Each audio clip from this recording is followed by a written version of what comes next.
there was a lot of meth around back when I was using in the 80s and the 90s. The negative effects that we're seeing now, we rarely saw. You'd have to be doing a lot of meth and doing it for a while.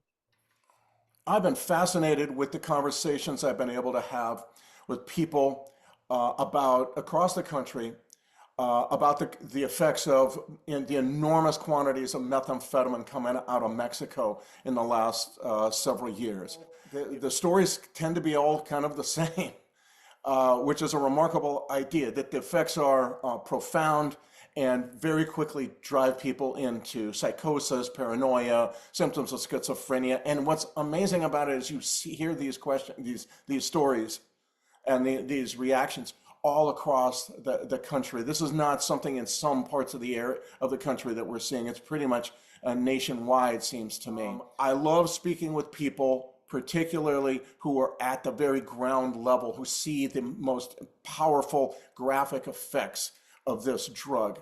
And I spoke with many of them in my book, The Least of Us, where I first talked about this reaction to methamphetamine that we're seeing now nationwide. Speaking with ER docs and nurses, I love speaking with paramedics, and I love speaking with homeless outreach workers. Today I'm going to be speaking with Lacey out of Las Vegas, Nevada, who was himself a meth cook for a while in his life, and is now an outreach worker, being sober many years now. So here's my conversation with Lacey of Las Vegas, Nevada. My name is Lewis. I'm the director of homeless response teams for Help of Southern Nevada. I'm also a person with lived experience, both with being homeless and having substance abuse issues. My substance abuse issues started when I was younger, as I was a professional musician, and in the 80s got introduced to drugs, which cost me my career in music and ended me up homeless. Through a series of fortunate events, I was able to get into long-term recovery, go to school, and then begin to work in the social services field. How long Uh, you been sober? 28 years. 28 years. I was wondering, how long have you been then an outreach worker on the streets of Las Vegas? Uh, 26 of those 28 years. Meth is really the probably the most damaging and widespread drug on the streets. If you could give me an idea of what what you've seen in methamphetamine over the 26 years you've been an outreach worker. Meth has always been a part of what is going on in the community as far as substance abuse. I would say that as of recently, with the methamphetamine either being really strong or being adulterated with other substances, that the effects of folks, the bad effects are definitely more immediate and more damaging. And then also, the cost of meth has gone down. So we see a lot more use of it, and it is becoming rampant in the community. With the introduction of fentanyl being adulterated into methamphetamine, we're also seeing more overdose deaths. And uh, we're seeing folks pretty much needing to get into treatment right away. There is no safety net when it comes to using methamphetamine, as people are being negatively affected almost right out of the gate. And we also know that those individuals that may have what you would classify as an underlying mental health condition, that condition gets brought right to the surface immediately. So we have a lot more individuals that may have been able to manage their mental health issues in a more positive manner. That's being really negatively impacted, and we're seeing a lot more people having psychosis, decompensating rapidly because of the methamphetamine use and subsequent mental health issues arising. Can I ask you when you began to see the prices drop? I mean, what do you remember? I don't know what it would be, a gram or an ounce of meth going for, say, 10 years ago, as I opposed to 5 years ago, as opposed to now? I would say that I can't quantify that. I can just tell you that client report is that methamphetamine is getting very cheap and easy to find, but about they're very concerned about the methamphetamine being actually what it is advertised to be. I've heard reports in some parts of the country where I would say, like Los Angeles is one, maybe also Phoenix, where it also seems now that it's almost free. You know, it's like I so prevalent that you don't really have to pay much for it at all anymore. I would say that the prevalency is yeah, it's prevalent. It's everywhere, and I can only measure it from my own use. There was a lot of meth around back when I was using in the 80s and the 90s, but the negative effects that we're seeing now, we rarely saw. There would have to be uh, you'd have to be doing a lot of meth and doing it for a while before we started seeing the type of uh, issues that we're seeing with individuals now. I can tell you that I go into a lot of encampments, and my team goes into a lot of encampments, and we do have a lot in our reports. We're always seeing drug paraphernalia. We're seeing folks that are using methamphetamine right in front of us, and that's okay because we're harm reduction based, and we want to meet clients where they're at, and we want to get them to trust us, and hopefully we can get them to accept detox or get into some kind of treatment, or we can develop a harm reduction plan to work with clients, and um, a lot of that has to do with our strong desire to want to save their lives. I just see a lot of people uh, being damaged deeply uh, because of this. I guess we could call it an epidemic, but I think it's more than an epidemic. I would use the word endemic. It is everywhere. Can I? 2 days ago, we were conducting an outreach event called Encampment Connect, where we bring to bear lots of services from our partnering agencies into a large, persistent encampment. During the course of this event, we were alerted to someone that may be in crisis in a tent. When we got to the tent, which was down the way, that person was dead. And when we opened the tent door, that person was dead, clutching their pipe and their lighter. That's what we're dealing with on a daily basis.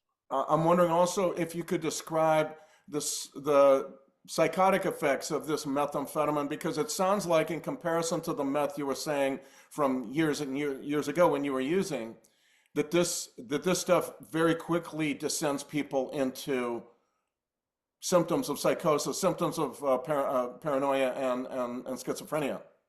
Yes, so we call that chemically induced psychosis. And what we're seeing is the prevalence of violence and psychotic behavior. And so we go into encampments where folks are pretty, I guess, for lack of a better word, they're pretty spun out. And that poses safety risk for other people living in homeless encampments. And it also creates a safety issue for those of us that are outreach workers that are bringing services to individuals. So we have to be mindful. Yeah, I'm wondering if you think that this is also a problem of the longer people are on the street, the more access they have to this methamphetamine. And of course, the chaos of the street is part of this as well. The longer people are on the street, the more damage you're seeing. I think I would look at it a little differently. Okay. Homelessness is a traumatic experience. There are safety issues. There are uh, trauma-based events that occur when you are homeless. You may not be using drugs or methamphetamine when you enter into the homelessness cycle. But what will happen is, in order for you to stay awake so that you can get things taken care of or protect your property or your own self, you would then see using a stimulant as an option. Uh, the only stimulant you're going to have access to is going to be illegal, obviously, and then the cycle of addiction also can begin. A lot of people think that drugs are there's this drug or that drug that's a gateway to this type of lifestyle. And what we have found is that trauma is the gateway. There's a lot of folks that end up homeless because of some of the issues that they've had in their life, some Right. unresolved mental health issues, some type of physical or sexual traumas that they have encountered in their lifetime. And then I know for myself that due to my ADHD, when I was introduced to methamphetamine, it all made sense to me. Like I was like I'd almost like to say that I was almost immediately addicted because it was just what I needed to cope. I have been in this field a long time and I've been sober a long time. And I have never seen a situation in which somebody uses methamphetamine and there is a positive outcome. I have never seen it. And I've worked in this field for 26 years. I have worked with thousands of clients. And, you know, the only thing probably more devastating than methamphetamine is fentanyl. And you're seeing both together now. Yeah, that's just, I mean, that is a whole other type of nightmare. Is, you know, Yeah. I just, I mean, I don't have the words for that. I just, like I said, we are trying to help people in the field and we're seeing them dead in their tents from overdose. And that was shocking. You know, we walk up, look, person's half in and half out of the tent. We open the tent and the person is dead, clutching their paraphernalia, and had been dead for for maybe a day. So it was not a pleasant experience, and I'd like to say that that is rare, but it is not. I'm wondering if you think that there's any such thing as a long-term fentanyl addict on the street. Can't answer that question. I know that there are people that have been using fentanyl for a little while. My concern is that once the overdose cycle begins, that people with multiple overdoses, if they don't have Narcan or if they're using alone, uh, um, you know, it's just it's so dangerous, Sam. It's so dangerous, and um, it's heartbreaking that there are so many individuals, mothers, fathers, brothers, sisters, sons, daughters, that are being just, so negatively affected by methamphetamine and by fentanyl. And some of these effects are deadly, and some of them cause lifelong problems. I'm wondering how you, as a outreach worker, seeing this every day, how you maintain your balance. Um, Starfish theory. There's a young boy on the beach and he's walking along the beach and there are thousands of starfish on the beach. The sun is out, they're drying up, they're dying. He's picking them up one at a time and throwing them into the ocean. Someone walks up to him and says, you can't save them all. He shows you the one in his hand, he throws it in the ocean, and he says, I can save that one. That is the mindset that you have to be. We have to be the right person in the right place at the right time to create a genuine and meaningful and client centered, trauma informed relationship with each client and work with them as best we can and hopefully we can affect change in the lives of as many as we can. That's the best we can do right now. It's always seemed to me like we just got to get people off the street because there's so many reasons why and factors that will kill them out there. Well, the thing is this, getting folks off the street plus getting them the help that they need. Yes, we want to house people as quickly as we can. And sometimes housing first doesn't mean housing only. Sometimes there are different tracks so that you can get folks the help that they need so that when they are in housing, they have a better chance of success. And Or also, stabilized. yeah, but we also don't want to say you have to jump through these 5 hoops before we're going to house you.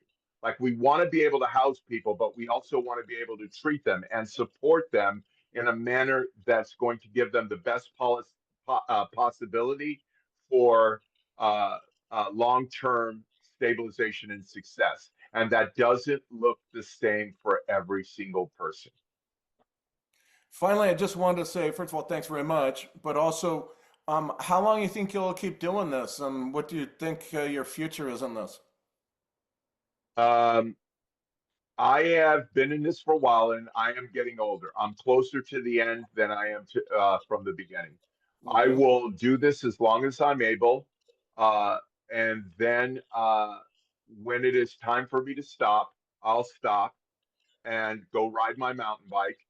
Uh, but I will tell you this. I'm just honored and thankful that a person like me who was hopeless and had no future was able to receive help, was able to get into recovery. And more than that, I was able to give back. And I just hope that somehow I've made a positive effect in the lives of the people that I've encountered, and that I somehow leave this uh, a little bit better than I found it, and that it will continue, and the good work and the good fight will continue in this community after I'm gone. And I believe it will, because we've got some really outstanding folks in the community and on my team. And I am just honored to have been a part of this journey. Louis, so great to talk with you. Thank you very much for taking some time, man. Very nice of you. No worries, Sam. If you ever need anything, please feel free to reach out to me. And this is not a hopeless battle. This battle can be won. We can affect positive change, and we cannot afford to give up. That was a Dreamland podcast conversation with Louis Lacey, outreach worker on the streets of Las Vegas, Nevada. Really grateful to him for sharing his time and experience. Please subscribe to my YouTube channel, my newsletter, and all the rest. I've really been enjoying these conversations. I'm going to look to find all kinds of new guests to bring on. Once you understand that podcasting doesn't have to be overproduced, it can be very simple. It's pretty liberating. Anyway, I hope you've been liking them too, and I'll see you on the next one.